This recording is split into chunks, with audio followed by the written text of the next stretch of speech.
দ্বিতীয়ত, এই জোট প্রক্রিয়া অনেকেই প্রশ্ন তুলেছিলেন যে আমাদের এই যে লক্ষ্য নতুন বন্দোবস্তের, আমরা যদি পুরনো দলের সাথে জোট করার ফলে এই লক্ষ্য থেকে আমরা কি সরে আসবো কিনা।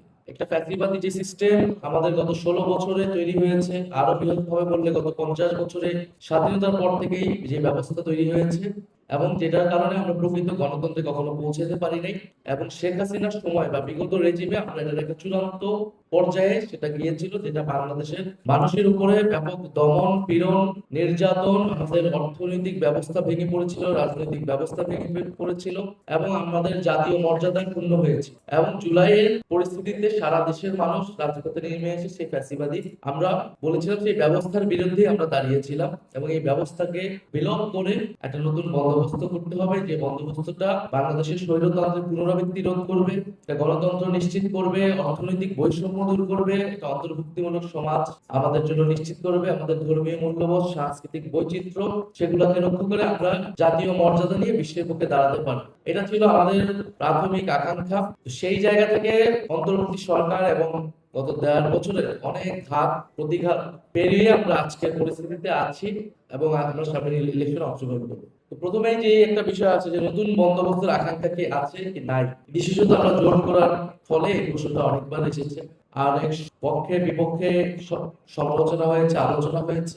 আমরা আমাদের যে নতুন বন্দোবস্তের যে লড়াই বা যে দাবি নিয়ে আমরা শুরু করেছিলাম, আমরা এখনো সেই দাবি দিয়ে আছি। আমরা অন্তর্বর্তী সরকারের সময় প্রথমত আমাদের লক্ষ্য ছিল যে সাংবিধানিক পরিবর্তন, আমরা নতুন সংবিধান চেয়েছিলাম, কিন্তু একটা পর্যায়ে এসে একটা সংস্কারে এসে এটা মধ্যস্থতা হয় কমিশনের মাধ্যমে, সেখানে আমরা আমাদের পুরোপুরি লক্ষ্যমাত্রা অর্জন করতে পারিনি। ফলে নতুন বন্দোবস্তের যে আকাঙ্ক্ষাটা সেটা আমরা এখন একটা দীর্ঘমেয়াদী লড়াই হিসেবে দেখি, একটা দীর্ঘমেয়াদী যাত্রার মধ্যে দিয়ে আমাদেরকে অর্জন করতে হবে। আমরা অনেক অপরচুনিটি মিস করেছি, কিন্তু এই সময় আমাদের অনেক সম্ভাবনা এবং আমাদের অনেক কিছু অর্জন হয়েছে।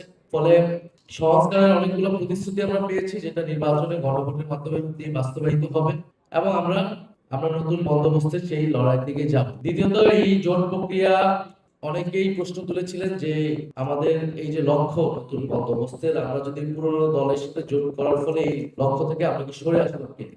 আমরা এটা স্পষ্ট করেছি যে আমাদের যে জোটটা, সেই জোটটা ন্যূনতম কিছু রাজনৈতিক জায়গায় ঐক্যমত রয়েছে, এবং মূলত এটা নির্বাচনী একটা জোট। এই জোটের নামও 11 দলীয় নির্বাচনী ঐক্য, এবং আমাদের চেষ্টা থাকবে এই জোটের মধ্য দিয়ে আমাদের যে সংস্কারের যে দাবি আমরা সেটাকে বাস্তবায়ন করবো, এবং আমাদের প্রায়োরিটিতে আমরা বাস্তবায়নের চেষ্টা করবো। ফলে এই কারণে আমরা কিন্তু আমাদের ইশতেহারটা আলাদা আমরা দিচ্ছি। এনসিপির পক্ষ থেকে একটা আলাদা ইশতেহার, জামাত ইসলাম তাদের একটা ইশতেহার দিয়েছে, এবং আমাদের এই ইশতেহারটা আমাদের সারা দেশের মানুষের জন্য, যেরকম জোটের জন্য, আমাদের প্রতিদ্বন্দ্বী দলগুলোর জন্য, আমরা যদি এই 11 দলীয় জোট সরকার গঠন করে, আজকে আমরা যে বিষয়গুলো বলতেছি সেই বিষয়গুলো হচ্ছে গভর্নমেন্টের ভিতরে আমাদের যে অংশীদারিত্ব থাকবে, সেটাতে আমাদের প্রায়োরিটি লিস্ট থাকবে, আমরা সেগুলো সেই সরকারের ভিতর থেকে বাস্তবায়নের চেষ্টা চালাবো। যেরকমটা আমরা অন্তর্বর্তী সরকারের ভিতরে ছিলাম, আমরা অনেক কিছু চেষ্টা চালিয়েছি, অনেক কিছু অর্জন করেছি, অনেক কিছু হয়তো ব্যর্থ হয়েছি। Next level, well done, side by side, free.